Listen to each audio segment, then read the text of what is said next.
मित्रों नमस्कार। मैं आचार्य गोपाल दुप्रेती, मेरे YouTube चैनल में आपका हार्दिक स्वागत है, अभिनंदन है। मित्रों लाइक करें, सब्सक्राइब करें, चैनल को सपोर्ट करें, हमारा भी मनोबल बढ़ाते रहें। तो आज बात करते हैं कि अनंत चतुर्दशी का व्रत पड़ेगा 6 सितंबर 2025 को। तो अनंत चतुर्दशी का क्या महत्व है उसके बारे में मैं आपको अवगत कराने के लिए आया हूँ। उससे पहले भगवान का ध्यान करते हैं, कथा श्रवण करते हैं।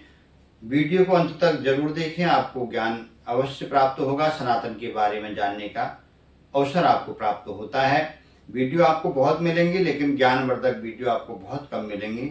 जो आपको व्रत के बारे में, तिथियों के बारे में, उसका महत्व क्या है, आपको कुछ चमक धमक के रूप में जरूर दिखाया जाएगा, लेकिन उसका महत्व बहुत ना के बराबर आपको जो है यूट्यूब में देखने को मिलेगा।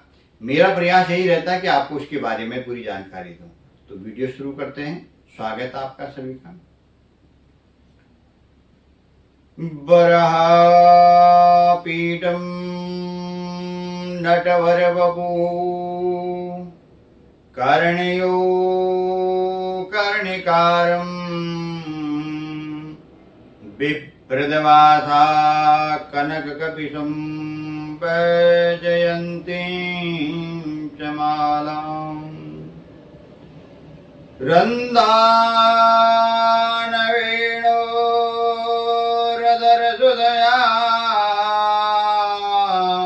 पूरयन् गोपवृन्दै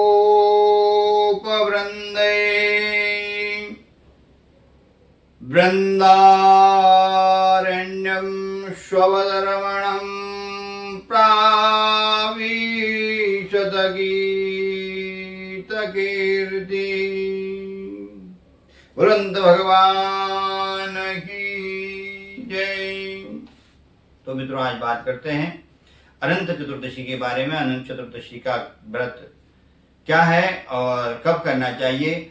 अनंत चतुर्दशी का जो व्रत का बताया गया है, तो भाद्रपद शुक्ल पक्ष के 14 के दिन बताया गया है। और ये जो है उदय व्यापनी लेना चाहिए। अनंत चतुर्दशी का व्रत के दिन प्रातः काल नदी इत्यादि में जाकर के स्नान करना चाहिए, नित्य कर्म से संपन्न होकर के। और दर्भ का, एक कुशा का या जो है दुर्वा का 7 फण वाला नाग की जो है प्रतिमा बनानी चाहिए। और उसमें जो है अनंत अच्युत कृष्ण अनिरुद्ध पद्म दैत्यारी पुंडरीकाक्ष गोविंद गरुड़ध्वज कूर्म जल निधि विष्णु वामन जलसाई, इन 14 नामों से प्रतिवर्ष क्रम से जो है पूजन करना चाहिए। कुमकुम इत्यादि से इनका जो है पूजन करना चाहिए। वरुण का पूजन करना चाहिए। उसके बाद शंख घंटी का पूजन करना चाहिए। यमुना जी का पूजन करना चाहिए। और जिसका उद्भव इंद्रनील का है, ऐसा तुझे यमुने मैं नमस्कार करता हूँ। यमुना देवी का पूजन करने के बाद में शंकर प्यारी भामिनी, सभी कामनाओं को देने वाली यमुना जी को जो है अर्घ्य देना चाहिए। विष्णु के चरणों से उत्पन्न होने वाली सभी आभरणों से कृष्ण मूर्ति महादेवी हे कृष्ण भगवान ने उसका आचमन करना चाहिए। यमुना के लिए नमस्कार करना चाहिए। यमुना जी की पूजा समाप्त करके अनंत का पूजन करना चाहिए। अनंत एक कलश में जो है यमुना जी का जल भर करके जो है उस कलश का पूजन करके उसके ऊपर 7 फणों वाले कुशा के या दुर्वा के नाग बना करके आप उसको रखें, उनका पूजन करना चाहिए। धूप दीप नैवेद्य पंचामृत इत्यादि से उसके बाद में जो है अनंत भगवान का मूल मंत्रों से जनार्दन का पूजन करना चाहिए, उनको नमस्कार करना चाहिए। और जगत के स्वामी पुरुषोत्तम मेरी इस पूजा को ग्रहण करिए। ओम सहस्रशीर्षा पूर्खा सहस्राक्ष सहस्रपाद सभूमिगुं सर्वत्रात्यधिष्ठित सांगुलम, इन मंत्रों से भगवान का जो है आवाहन, आचमन, अर्घ्य, पाद्य, आचमन इत्यादि से उनका पूजन करना चाहिए। और उसमें के जो है भगवान के आवरणों की पूजा होती है, भगवान के आवरणों का पूजन कराना चाहिए। किसी योग्य ब्राह्मण के द्वारा आप जो भगवान का जो है पूजन करवाएं। और दक्षिणा और वायना सहित जो है ब्राह्मणों को दक्षिणा दें।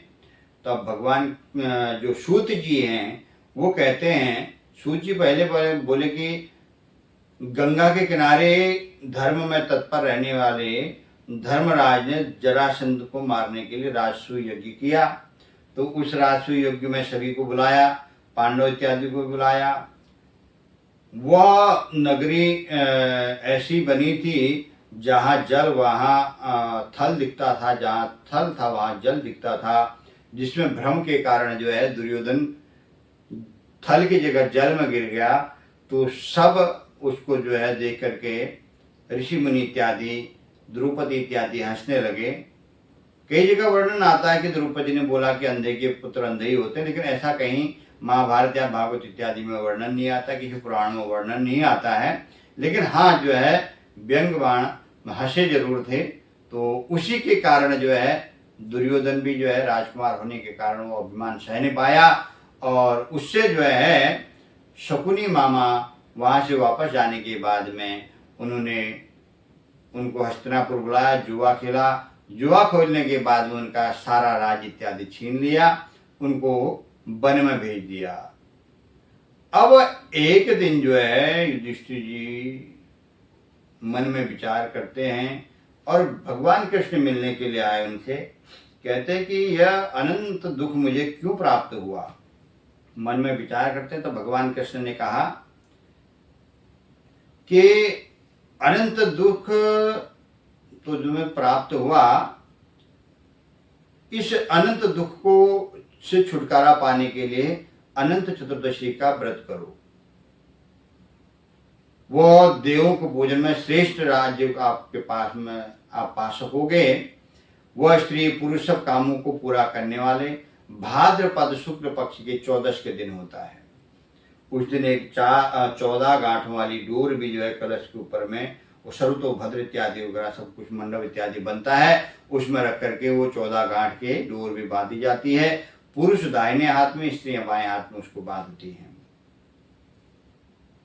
तब युधिष्ठिर जी बोलते हैं कि वो अनंत कौन है, वो नाग है, शेष नाग है, वो कौन सा है, वासुकी है।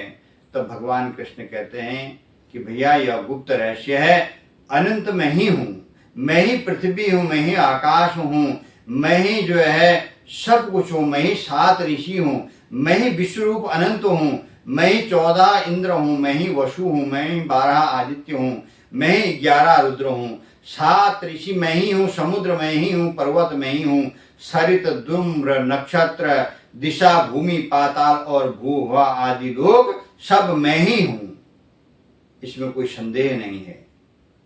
जो सब जगह व्याप्त है वही अनंत है, वो मैं ही हूं। तो भगवान श्री कृष्ण बोले कि कृत युग में जो है सुमंत नामक वशिष्ठ गोत्री एक ब्राह्मण था। उसने भृगु की जो दीक्षा नामक लड़की से विवाह किया। उस स्त्री ने उच्च लक्षण वाली सुशीला नाम की लड़की पैदा हुई। वो बड़ी होने के बाद में जो है कुछ साल बाद लड़की का ज्वर के कारण दाव से पीड़ित हो गई, नदी के तट पर ही वो मृत्यु हो गई। तो वो जो है अमर हो गई, स्वर्ग को चली गई। वो पतिव्रता थी। पीछे सुमंत ने धर्मपुंज की लड़की कर्कशा के साथ विवाह विधि पूर्वक किया, दूसरा विवाह कर लिया। और उसके चरित्र अच्छे नहीं थे। कर्कशा चंडी थी, नित्य ही लड़ाई इत्यादि किया करती थी, और वह शीला दोनों के घर काम करने लग गई। जो पहले बीवी से पुत्री थी वो उनके घर काम करने लगी। अब मन में विचार आया ऋषि का कि इसके साथ में किसके विवाह में कैसे इसका विवाह होगा। तो एक दिन जो है मुनिराज कौंडिन्य वहां चले आए। वो परम सुंदरी कन्या को साथ में शादी करना चाहता हूं करके जो है उन्होंने पिता के साथ में जो है आज्ञा मांगी और शीला का विवाह कर दिया।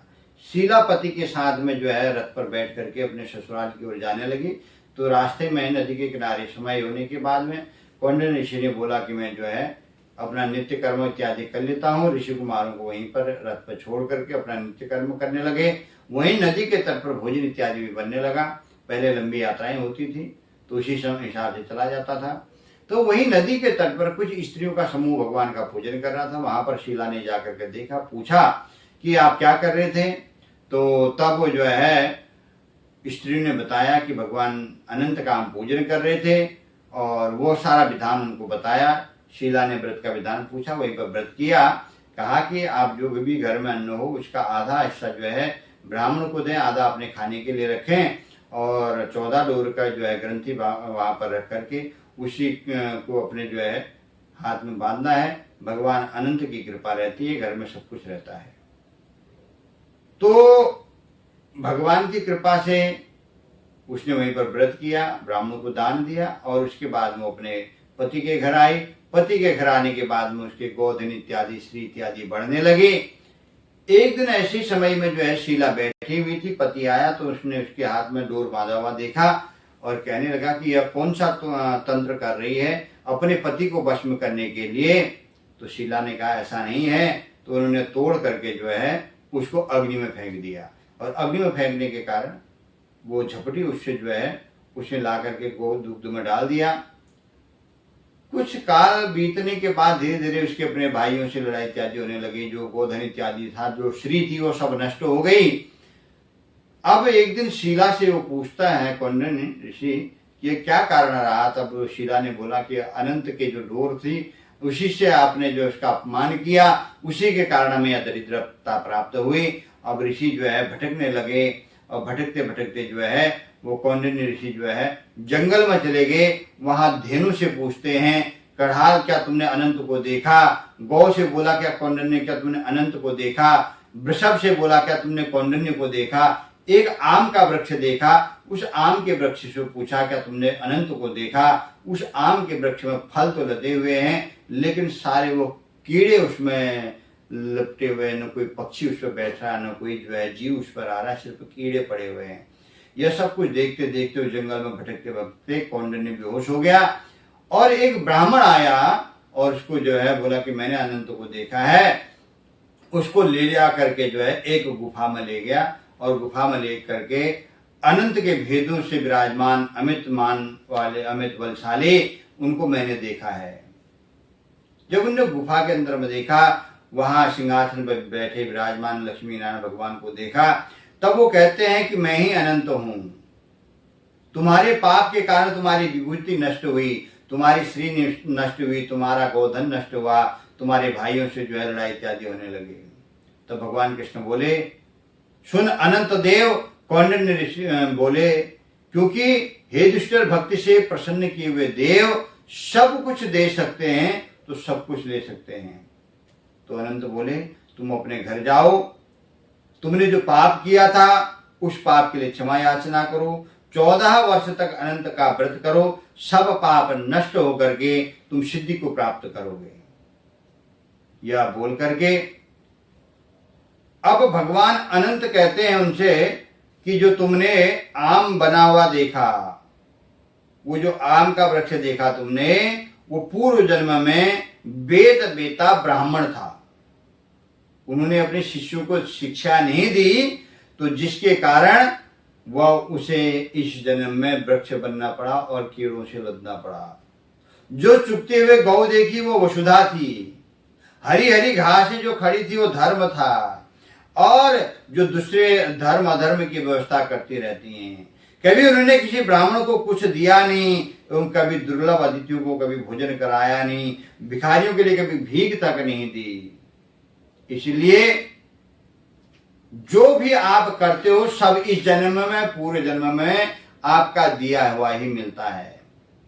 तब भगवान कृष्ण कहते हैं, कौंडिन्य को बोला घर जाओ, अनंत के पूजन का विधान बताया, और उसने घर जाकर के अनंत का पूजन किया। और अनंत का पूजन करने के बाद में अनंत की 14 वर्ष तक उन्होंने अनंत चतुर्दशी का व्रत किया, और वह डोर बांधी, और भगवान की कृपा से वो अनंत देव का पूजन करके इस लोक में तो संपूर्ण सुखों को भोग करके अंत तो गत्वा वैकुंठ लोक को, भगवान विष्णु के लोक को गए। और अंत में जो है भगवान कहते हैं कि युधिष्ठिर, इस व्रत का उद्यापन का भी, व्रत का जो व्रत करते हैं 14 वर्ष तक का, उनका उद्यापन भी होता है, उस उद्यापन के व्रत की विधि अगर कोई करता हो अनंत चतुर्दशी का व्रत तो वो कमेंट में पूछे, तो उस व्रत की मैं विधि आपको बता दूंगा, उद्यापन कैसे किया जाता है।